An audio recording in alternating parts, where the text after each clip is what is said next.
hangin na. Nasa teka ko na.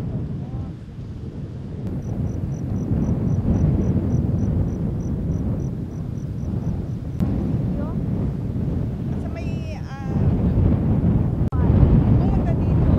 Yan na kami sa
Dahil ngayon po kasi, pati hindi po kasi nananasin natin na, na drought,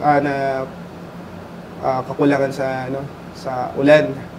So dahil dun, ayan, actual natin na nakita na talagang lumitaw na yung Old Town. happy kasi dati pag mataas yung tubig, yung pag makita mo lang yung krus ng simbahan, parang happy ka na. Pero ngayon na parang litaw na talaga siya.